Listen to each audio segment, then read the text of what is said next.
When I picked up the phone to ask my son Ethan when his wedding would be, my daughter-in-law Sabrina looked me straight in the eye and said with a soft, cutting smile, "Oh, Julia, we already got married yesterday. We only invited special people." The words struck me like a bucket of ice water. Special people. For 3 years I had paid their $600 monthly rent, furnished their apartment, and stocked their refrigerator when they couldn't afford milk. I had helped Sabrina choose her engagement ring, paid for her dress fittings, even promised them $1,000 as a wedding gift. And yet I was not a special person. I stood there in the living room of my own house, holding the phone as if it weighed 1,000 pounds, watching my son avoid my eyes while Sabrina sank comfortably into the sofa I had bought for them. The silver-gray dress I had picked for the ceremony still hung in my closet, beside the new shoes and the illusion that I mattered. For weeks I had scrubbed my home spotless, imagining they would come after the ceremony for a small celebration. Now I realized I had cleaned for ghost. Ethan finally spoke, his voice rehearsed, mechanical. "Mom, it was just an intimate thing, really small, just us and the witnesses." Why? The photos on social media told the truth. Sabrina's parents beaming beside the couple, her siblings raising champagne, a floral arch that looked expensive, the kind you rent for influencers, not family. I saw the white gown I'd helped finance with the $800 I sent last month for emergencies. I saw everything I was never supposed to see. That night I sat on the edge of my bed, the glow of my phone lighting up their smiling faces. My hands trembled, not with sadness anymore, but with a slow-rising anger that felt strangely clean. I had spent decades being dependable, patient, useful. Now I was disposable. 7 days later, Sabrina called again, her tone different, softer, trembling. "Julia, the rent's overdue. The landlord's threatening us. You must have forgotten the transfer." I listened to the panic in her voice, the same woman who had looked at me like an outsider in my own family. "Sabrina," I said quietly, "didn't I tell you? I only help special people." The silence on the line was so deep I could hear my own heart. For the first time in years, it wasn't me who trembled, it was her. That sentence marked the end of something invisible, and the beginning of something fierce. When I woke up the next morning, the house felt heavier than usual. Not because anything had changed inside it, but because something had shifted inside me. The woman who had gone to bed crying was gone. The one who got up was quiet, deliberate, and strangely calm. I went to the kitchen, brewed my coffee, and sat at the same table where I had planned their engagement dinner last year. The scent of roasted beans mixed with something colder. The smell of realization. For the first time, I didn't reach for my phone to check if Ethan had called. For the first time, I didn't hope he had. Instead, I took out a notebook. A plain, spiral-bound pad with worn corners. The same one I used to write grocery lists for them. I opened to a blank page, wrote the date at the top, and titled it in large, shaking letters. "What I have paid for." Then I started listing. Rent, $600 per month, 36 months, $21,600. Groceries and supplies, around $250 per month, $9,000. Sabrina's personal emergencies, $1,200. Furniture and electronics, $2,300. Wedding-related expenses, ring deposit, dress fittings, photos, $3,400. Utilities I covered, just until Ethan got promoted, $1,500. Vacations and little getaways, I helped fund, $1,800. When I added it all, my hands went still. $39,500. That number looked foreign on the page, like the price tag of my own blindness. Almost $40,000. Nearly half of what my late husband had left me to retire with peace of mind. I leaned back in my chair and laughed once, a small dry sound. I had built a second household without living in it. The clock on the wall ticked toward 10. That was when Mr. Lewis, the branch manager at the bank, usually opened his office. I finished my coffee, changed into a simple navy dress, and drove there with the same steadiness you have when you're walking away from a fire you started but refused to regret. The bank smelled of floor polish and distant air conditioning. Mr. Lewis looked up from his desk, his usual polite smile turning into surprise when he saw me. "Mrs. Langford," he said. My full name sounded almost ceremonial. "Good morning. Is everything all right?" "Yes," I said, and heard how unusual that word sounded in my voice. "Actually, everything is finally all right.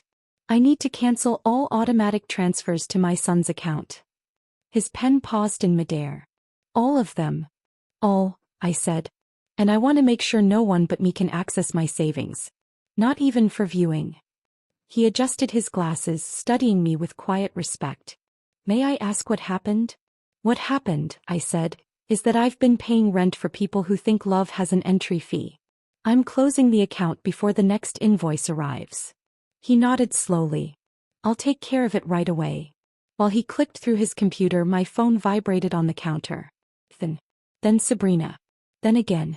I let it ring. Mr. Lewis handed me the confirmation papers. Mrs. Langford, I've worked in banking 30 years. People rarely cancel these. Usually they add new ones. You're one of the few walking the other direction. I've been walking the wrong way for a long time, I said. It's time to turn around. He smiled softly. Good for you. When I stepped outside, the sun hit me full in the face. I'd forgotten how bright morning light can be when you don't owe anyone an explanation. For the first time in years, my money and my peace belonged to me. I stopped by the small bakery near the corner. The owner, Mrs. Patel, had seen me 100 times buying pastries for my kids. She smiled. For Ethan and Sabrina today? No, I said, smiling back. For me. At home, I placed the little lemon tart on a plate and ate it slowly, fork scraping porcelain. It wasn't celebration. It was reclamation. As I finished, my phone lit up again. Ethan's name, then Sabrina's. I watched the screen glow, then fade, then glow again. A text arrived. Mom, what are you doing? Mr. Lewis said you canceled everything. We need to talk. I typed one word in reply and hit send. Later. Then I turned the phone face down. That afternoon I opened the windows. The curtains lifted like breath returning to a body. In that silence I realized something that chilled me as much as it freed me. They were going to fight back. People who live off your kindness never let go quietly. And when they came, because I knew they would find a very different woman waiting. It happened 3 days later. I should have known peace doesn't go unpunished. I was in the kitchen making tea when 3 cars pulled into my driveway. One silver, one white, and one black I didn't recognize. I looked through the window and my stomach clenched. Sabrina. And a man in a gray suit climbing out of the black sedan, carrying a leather briefcase. For a moment I just watched. It was almost absurd how normal they looked. Like family visiting for Sunday lunch. Then I saw Sabrina whisper something to Ethan before straightening her dress, and I understood. This was not a visit. It was an ambush. I opened the door before they could ring the bell. What's happening? I asked. Sabrina put on her sweetest voice. Julia, thank God you're home. We need to talk. Her tone was all honey and rehearsed sincerity. The same voice she used whenever she wanted something expensive. Ethan stepped forward, eyes avoiding mine. Mom, please, can we come in? It's important. I hesitated. Then I moved aside. Not because they deserved it, but because I wanted to see exactly how far they would go. The 3 of them walked into my living room like they owned it. The man in the suit immediately began spreading papers on my dining table. Mrs. Langford, he said, extending a hand. I'm Mr. Foster. I represent your son and daughter-in-law. They're concerned about your well-being. I didn't take his hand. Concerned, I repeated. Is that what we're calling it now? Ethan's shoulders stiffened. Mom, you've been acting strange. First, you cancel the transfers without warning, then you don't answer our calls. We're worried about you. Sabrina stepped closer, her voice lowering as if I were fragile. We think you might be overwhelmed. Maybe lonely. You've been through a lot since Mr. Langford passed and... Stop, I said quietly. Don't use my husband's death to excuse your greed. Her lips tightened, but she recovered quickly. Julia, please. We're family. We just want to help. The lawyer cleared his throat, sliding a folder toward me. This is a temporary power of attorney, Mrs. Langford. It would allow Ethan and Sabrina to handle your finances while you rest. Nothing drastic, just until things stabilize. I looked down at the papers. My name was already printed neatly on the first line, waiting for a signature. My pen lay on the table beside it as if it belonged to them. How did you get into my house? I asked softly. Ethan blinked. Mom, we have keys. You gave them to us. Not for this, I said, meeting his eyes. Not for this. He looked away first. He always did when he knew I was right. Mr. Foster tried again, his tone practiced. Mrs. Langford, refusing support could be interpreted as a sign of impaired judgment. Your family is only trying to protect you from making rash decisions. I laughed then, a sharp, humorless sound. You mean protect themselves from losing access to my money? Sabrina's eyes flashed. That's not fair. Everything you have will belong to us one day anyway. We're just trying to manage it responsibly. There was the truth without its makeup. Get out, I said. Julia, Ethan began, but I raised my voice for the first time in years. Get out. The air went still. The lawyer closed his folder with a quiet snap. Mrs. Langford, I urge you to reconsider. Your children have legal options if you refuse professional help. Then let them try, I said, pointing to the door. And tell your clients next time they want to stage a coup, they should at least call first. Sabrina's composure cracked. Her voice rose an octave. You can't do this. We counted on your support. We've made plans. Plans, I said coldly, built on my money. Not my consent. She glared at me, eyes glistening with fury. You'll regret this, Julia. When you're old and alone. I stepped closer, lowering my voice until it cut through her words like glass. I already was alone. The difference is now I chose it. They didn't speak again. The three of them gathered their things in stiff silence and walked to the door. Ethan paused once halfway through. Mom, he said softly, this is going to end badly for you. I met his gaze, the same blue eyes that once looked at me with trust. No, Ethan. For the first time it's going to end right. When the door closed behind them, I didn't cry. I didn't shake. I just stood in the quiet and listened to my own breathing. The house felt lighter, almost hollow, but it was mine again. That night I couldn't sleep. I sat by the window replaying every word, every accusation. My hands were steady but my thoughts were electric. They would not stop. They would find another way, maybe through lawyers, maybe worse. At dawn I poured myself a cup of coffee and made a decision. If they wanted to play legal games, I would find someone who played better. I called my late husband's old attorney, Dr. Collins, a man who had always treated me with respect. He answered on the second ring. Julia? It's been a long time. Too long, I said. I need your help. And when I told him everything, the visit, the papers, the threats, he was silent for a moment before replying. Mrs. Langford, what they're doing has a name. It's called elder financial abuse. You did the right thing canceling those transfers. Now let's make sure they can never touch your money again. For the first time in days I exhaled. It wasn't over. Far from it. But I was no longer alone. The knock came at 9:18 a.m. 3 brisk raps. Not neighborly. Through the front camera I saw a man in a navy windbreaker holding a folder and an ID badge. He stood too straight, like someone taught to deliver bad news without flinching. I opened the door but left the chain on. Yes. Good morning, ma'am. Mr. Dawson, Senior Services. We received a report expressing concern about your well-being. I need to conduct a wellness check. Concern. The word has many costumes.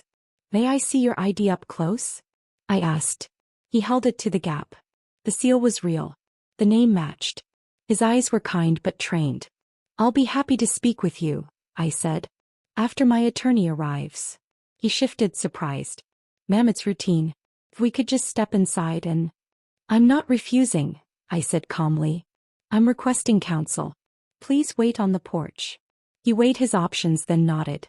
I closed the door, slid the chain free and called Dr. Collins. Julia. Social Services is here. Someone filed a report. Of course they did, he said, already moving. I'm 10 minutes away. Don't answer questions until I arrive. While I waited, I opened windows. The house breathed with me. I set a glass of water on the table for Mr. Dawson and another for myself. It felt important to host my own defense. I let him in when Dr. Collins pulled up. We shook hands in the doorway. My choice, my threshold. Mr. Dawson, Dr. Collins said, showing his card. I represent Mrs. Langford. We're happy to cooperate. Please proceed with your questions here in the dining room. Mr. Dawson sat, unfolded his form and clicked his pen. The sound was tidy. Mrs. Langford, we received reports of sudden financial changes, unusual isolation, and the installation of security devices suggesting paranoia. We're here to ensure you're safe. Kept my voice even. Who reported this? I can't disclose that. You don't need to, Dr. Collins said. We're confident it was her son and daughter-in-law, with whom we have an ongoing legal matter regarding elder financial abuse. Mr. Dawson looked up at that phrase. Respect slipped into his posture. He began. Do you manage your own finances? Yes, I said. I have for 40 years. I canceled transfers to my adult son last week. Here are my statements. I slid a neat folder across the table. Every page tabbed, dates highlighted, transfers circled. $39,500 in 3 years. The number stared back like a headline. Do you have any medical diagnoses that affect cognition? No. You may review my recent physical and cognitive screening results. I passed a second folder. Dr. Collins had already requested a full workup when this started. Clean bill signed and dated. Are you isolated? I smiled a little. No. My neighbor Mrs. Hartley visits often. I volunteer with her garden club on weekends. The security system was installed after my son and his wife entered my home without permission and tried to coerce me into signing a power of attorney. Cameras are cheaper than court. I let the sentence sit. He scribbled, then asked the question they always ask when they want your kindness to testify against you. Do you feel safe? I feel safer than I have in years, I said. Because I finally decided my money is not a leash. His pen paused. He looked from me to Dr. Collins. I still need to verify living conditions. Of course, I said standing. Kitchen, bathroom, bedroom. Please. We walked the short tour. The stocked pantry labeled medications, vitamins, aspirin. Counters wiped, bills filed. The calendar on the wall with lunches and appointments in my neat script. No hoarding. No chaos. Peace that looked like proof. Back at the table, Mr. Dawson folded his hands. Mrs. Langford, I need to ask about your relationship with your son. Honesty is cheaper than invention. Complicated. I love him. He loves what I provide. When I stopped providing, he decided I was unwell. Do you want reconciliation? I want respect. If that brings reconciliation, good. If it doesn't, I will survive. Dr. Collins slid a final document across the wood. For your file, Mr. Dawson. A detailed timeline of coercive incidents, witness statements from the neighbor and bank manager Mr. Lewis, and a copy of our notice to opposing counsel. We're seeking a no-contact order if harassment continues. Mr. Dawson scanned the top page, then closed his folder. The click of his pen sounded softer now. Mrs. Langford, based on what I've seen and the documentation provided, I don't find indicators of diminished capacity or neglect. I will be recommending closure of the case. The relief didn't come as a flood. It arrived as gravity undoing a knot. Thank you, I said. He stood. One last note. If anyone continues making vexatious reports, keep records. Patterns matter. We're already keeping a log, Dr. Collins said. Dates, times, drive-bys, calls from blocked numbers. Mr. Dawson nodded, shook my hand and left the way he came, 3 steps, straight spine, a man doing a difficult job. When the door shut, I didn't collapse. I poured water into the basil on the windowsill. Ordinary things as medicine. Dr. Collins watched me. You handled that perfectly. I had practice, I said. Years of explaining myself to people who already decided what I was. His mouth curved. Next, we formalize protections. I'll file a notice with the court documenting today's visit and your exams. If they escalate, we're ready. As if on cue, my phone buzzed. Then, I let it ring. It rang again. Sabrina. A third time, an unknown number. The persistence of need. A text arrived. Mom, we just heard someone from senior services came by. Are you okay? We're worried. Please let us handle things until you're back to yourself. Back to yourself. It would have hurt last month. Today it sounded like a line rehearsed in a mirror. Another message followed. This one stripped of costume. We have bills you co-signed. You can't just cut us off. We'll get a lawyer. I typed, deleted, typed again, then settled on mercy without access. All communication through counsel. J. Dr. Collins nodded at the screen. Good. No more direct replies. Every word they send us becomes evidence of intent. I walked him to the door. What happens now? 2 tracks, he said. Quiet track. We fortify, new locks, security, clean paper trail, trusted witnesses. Loud track. If they file for guardianship, we counter with your assessments and harassment log. Judges like paper and patterns. We'll give them both. After he left, the house felt different again. Not empty, armed. I moved through the rooms and found the things that used to feel like obligations and felt something else. Ownership. My books, my mug, my husband's tools, the walnut box on the shelf. I lifted the lid. The thick envelope was there, his note to Ethan, my note to myself. Across the flap, my word from that first night. Later. I ran my finger over the ink. Not yet. But soon maybe. In a courtroom or at a table where truth fits. By late afternoon, Mrs. Hartley tapped on the back door and leaned in with a conspirator's grin. I saw the man with the badge. You all right? I am, I said. He closed the check. He passed me a plate. Still warm brownies. Then we'll celebrate the way decent people do, with sugar and silence. We ate one each, quietly watching the light move across my floor. It reached the chair where Sabrina had once sat and declared she needed a bridal facial, like it was oxygen. The sun didn't linger there. Kept going. By the time I woke the next morning, the decision was already made. I was done being reactive. They could play dirty, but I would play documented. I brewed my coffee, sat at the kitchen table, and opened a new notebook. Across the first page in neat black ink, I wrote one word: defense. Below it, I started listing names. People who had seen the truth with their own eyes. Mr. Lewis, the banker who'd processed every transfer. Mrs. Hartley, who'd witnessed their uninvited visit. Mr. Dawson from Senior Services, whose report now lived in my favor. Dr. Collins, my attorney. And as of today, a new name. Dr. Patel, the psychiatrist who would formally evaluate my mental clarity. If they wanted a fight, I would fight with evidence, not emotion. At 10, Dr. Collins arrived carrying 2 folders and his calm. Julia, he said, they're preparing a guardianship petition. It's not filed yet, but we've confirmed they've retained counsel. I nodded. Then let's build our wall before they lay their first brick. He smiled faintly. Already ahead of you. We'll start with a cognitive assessment. Dr. Patel is the best in the district. Objective, precise, unimpeachable. I didn't flinch. Book it. While he made the call, I organized the documents I'd gathered. Bank statements, receipts, text screenshots, the letter from Mr. Dawson closing his investigation. Each page slipped into its plastic sleeve like armor. Julia, Dr. Collins said, hanging up, she'll see you this afternoon at 2. Dr. Patel's office smelled faintly of eucalyptus and paper. She was a woman in her 50s, with intelligent eyes and the kind of presence that fills silence without pressing it. I'll be asking you questions about your memory, reasoning, and judgment, she said. Answer as naturally as possible. For 2 hours she tested me. Dates, arithmetic, abstract reasoning, even logic puzzles. Then she closed her tablet and leaned back. Mrs. Langford, she said, your cognitive function is excellent. There is no sign of impairment. I'll write a full report confirming that. It was such a simple sentence. But it sounded like freedom being notarized. At home, I made soup and called Mrs. Hartley. They'll try something next, I told her. Let them, she said.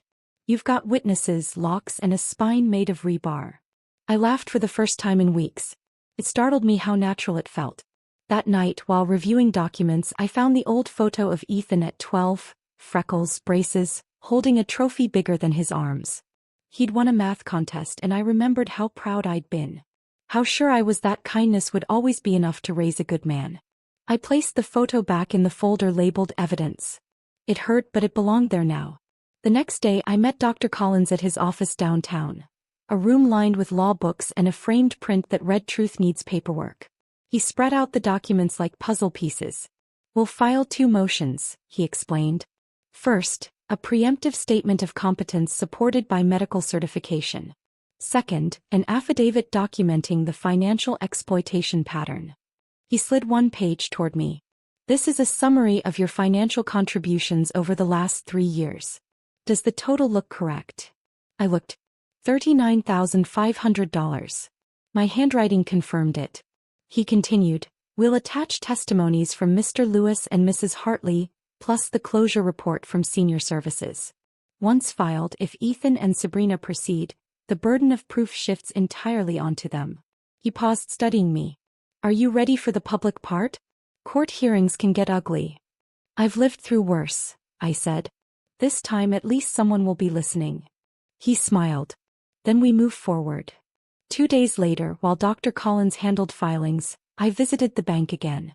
Mr. Lewis greeted me warmly. Mrs. Langford, how are you holding up? Better, I said. And I need to secure one last thing. He led me to his office. What's on your mind? I'd like to transfer a portion of my savings into a new account, in a trust under my name only, with you and my attorney as dual verifiers. He nodded. Good move. I'll flag the old accounts in case of any unauthorized inquiries. And if anyone tries to request information pretending to be family, call the police, I said. He didn't argue. He just reached for the paperwork. When the signatures were done, he shook my hand. You're not the first parent I've seen go through this, he said. But you're the first who's handling it like a general instead of a victim. Maybe that's what I had become, a general of my own survival. That evening, Mrs. Hartley and I hosted the garden club at her house. A circle of women all around my age, all with stories. One had a son who forged her checks. Another, a niece who borrowed her credit card for 3 years. We laughed at the dark symmetry of it all. How love can turn to paperwork faster than anyone expects. When I told them about the assessment, they applauded. Document everything, one said. Keep copies off-site, another added. Don't underestimate how far desperation travels, said a third. I wrote those down in my notebook under lessons. At midnight, my phone buzzed again, unknown number.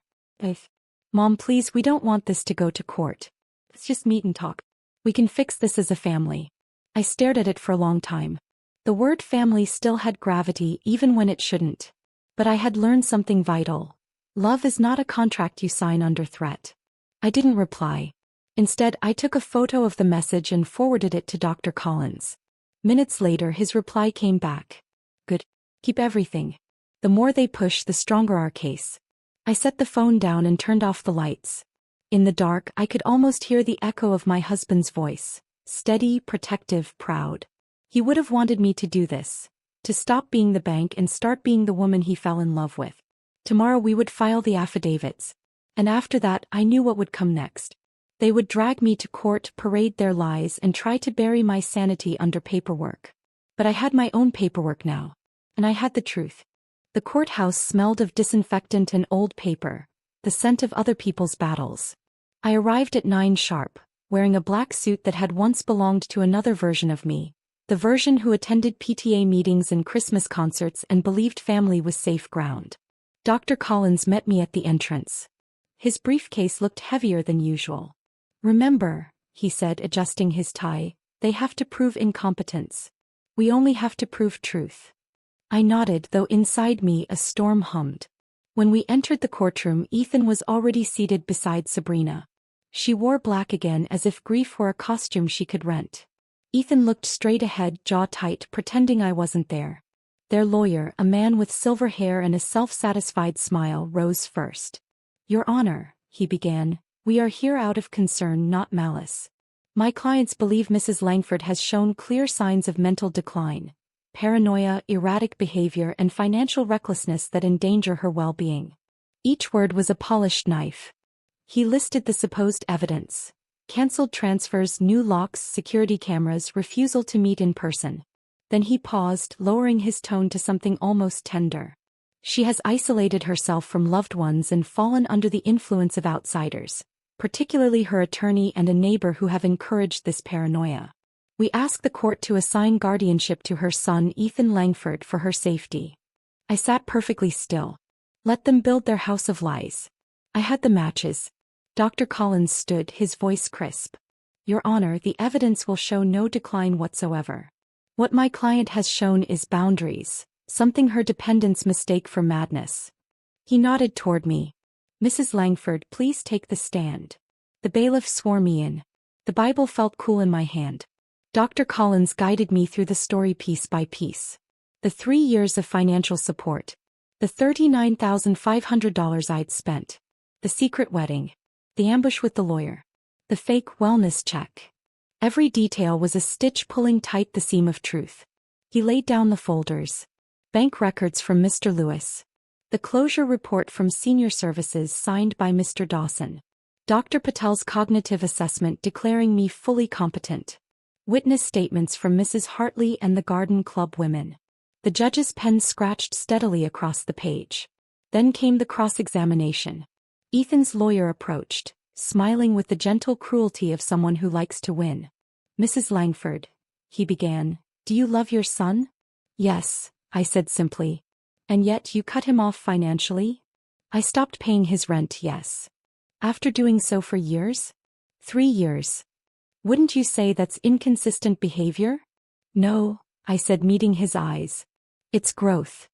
A few people in the courtroom shifted. Even the judge hid a smile behind his hand. The lawyer's expression tightened.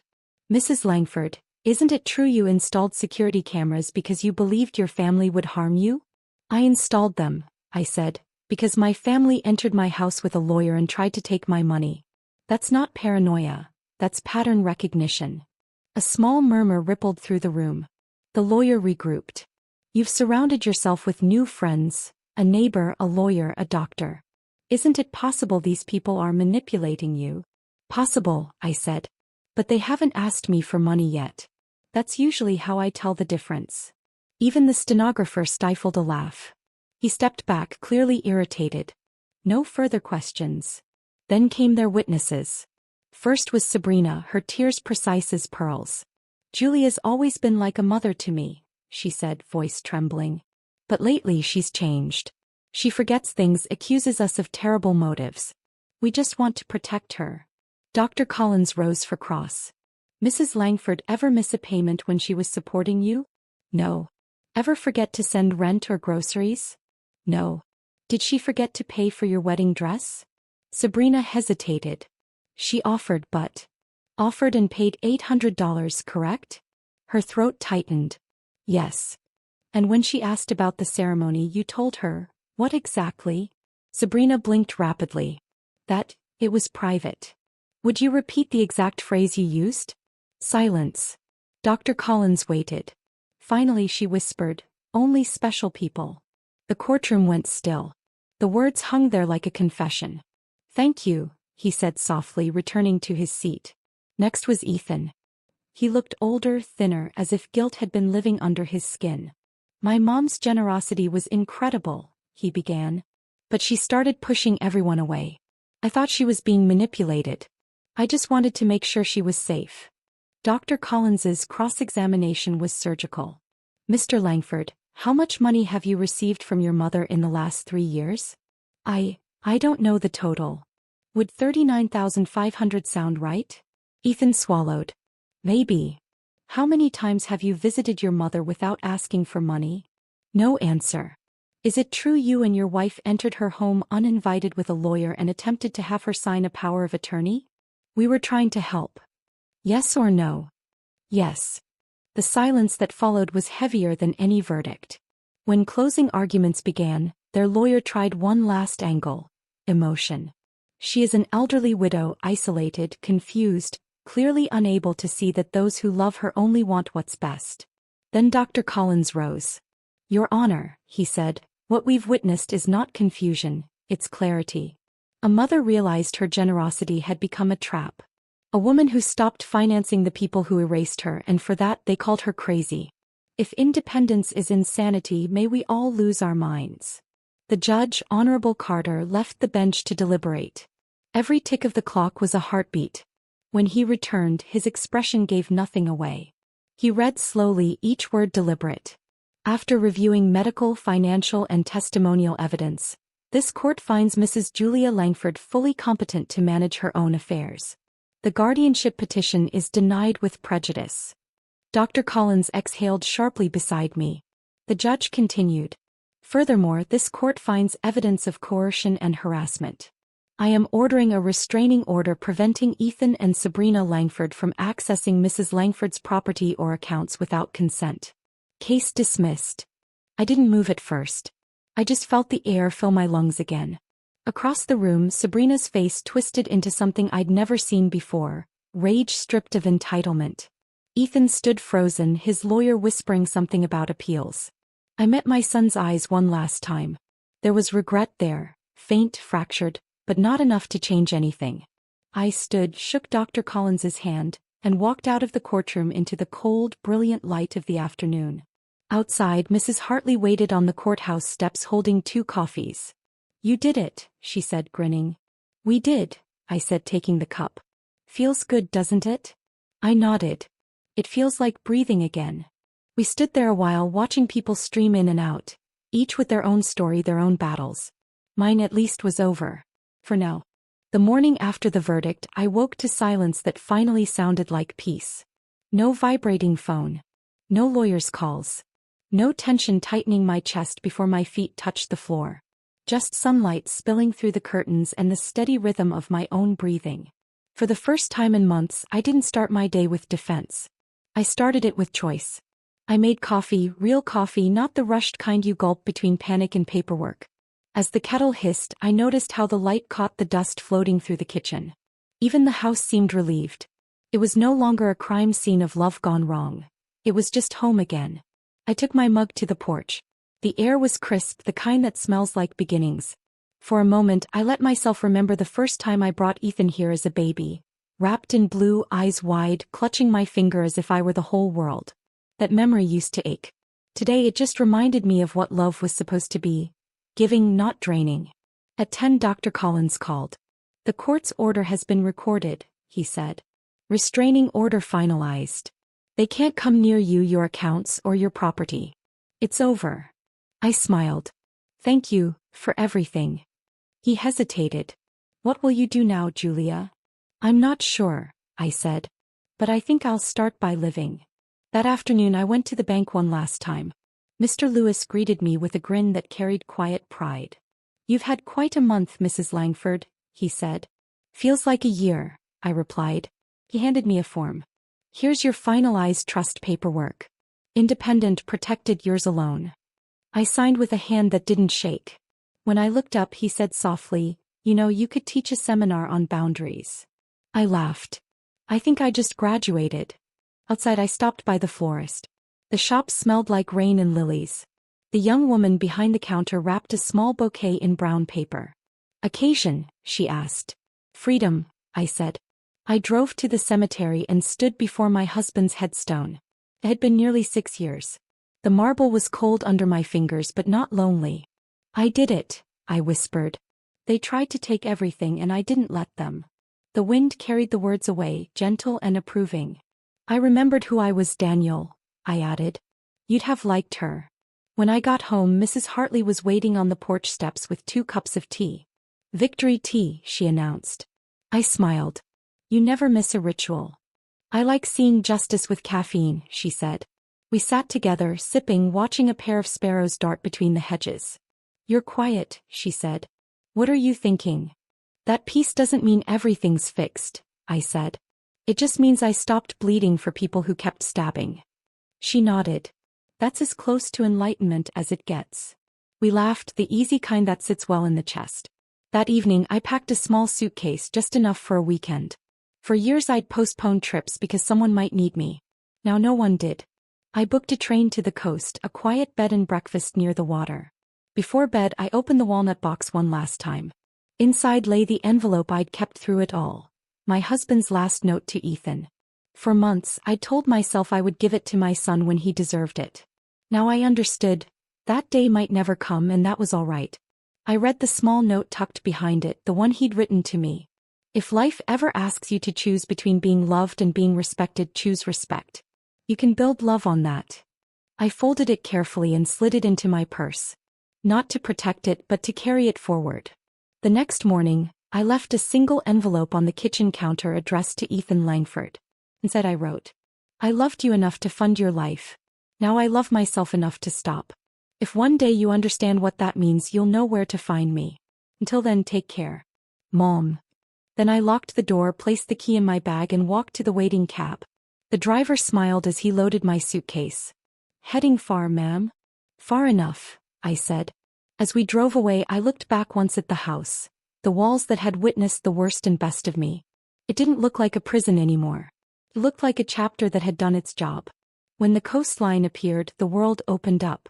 The waves hit the rocks in slow rhythm, unbothered, eternal. I took off my shoes, stepped into the cold water and laughed out loud. It was the kind of laugh that comes from somewhere deep. Part relief, part rebirth. I had been the mother, the provider, the fool, the accused. Now I was just Julia. And that was enough. That night, as I watched the sea swallow the sun, I thought of all the women like me. Those who had given too much, forgiven too easily, and finally said no. For them, I whispered a small prayer. May your peace be loud enough to drown out every voice that ever called you selfish. Before you go, please subscribe for more stories like Julia's. Stories of quiet strength, late justice, and the kind of freedom that can't be stolen. And tell me in the comments. If you were Julia, would you ever let your son back into your life? Or close that door for good? Where are you listening from tonight?